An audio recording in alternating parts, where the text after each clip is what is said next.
Hi, and welcome to the Tradebox video on creating an integration with Shopify. Okay, so before we get started, let me just jump you to our website, tradebox.uk.com. If you click on support, you'll come to the Tradebox Help Center.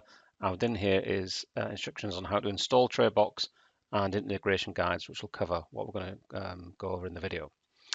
Okay, so there's a couple of prerequisites. I'm just going to jump you across to our Shopify test store. First thing we need to do is we need to set up some API credentials so we can connect Tradebox to Shopify.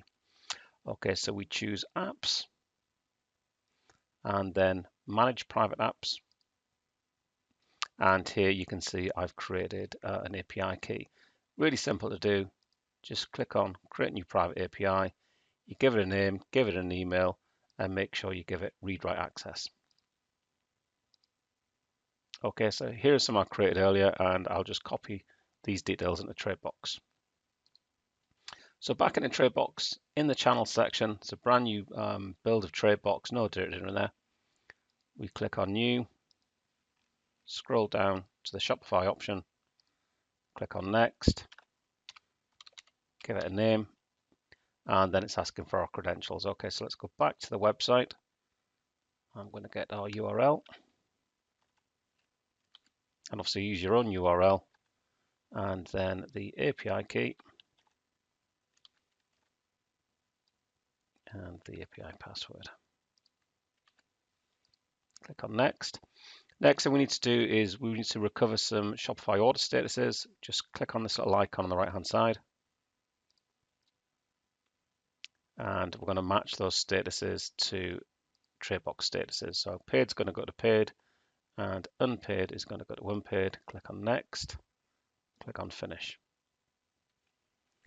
Okay, a couple of things that we need to do. You can see that the channel's initially been set up. It's turned off, it's deactivated at the moment. So let's just go into the channel. There are some additional settings here. How far do you want to go back? So we can say, let's send it back 14 days. We can go to a maximum of 60.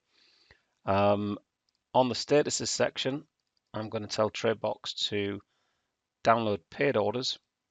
And I'm also going to get it to download unpaid orders.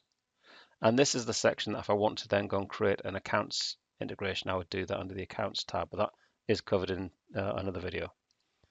Click on save.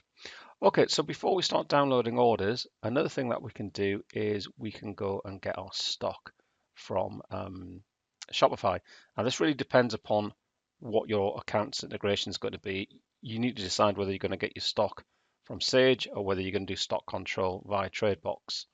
And we can look in maintenance and preferences, and we can see I've set the inventory to come from Tradebox. Okay, so now that's done, if we go to products, I click on import, import products, and I can choose to import products from Shopify. If I already have products set up, I can choose to update the existing records and update the quantities.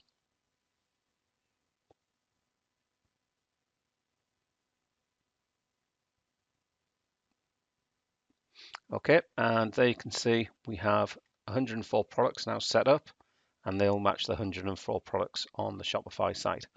And with that, if we go back to channels, we select activate, and the service is now turned on, and Tradebox will now start downloading sales from Shopify into Tradebox. One of the things that you do notice here is that the upload option is turned off. If I want to turn that on, go into the channel, click on upload stock levels, and it will automatically start uploading my stock levels from either Tradebox or from Sage, depending on how I have it configured. Okay, if you have any questions, please get in contact with us.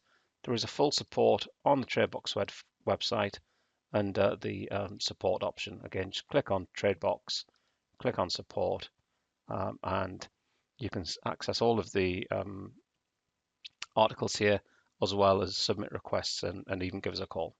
Okay, thanks.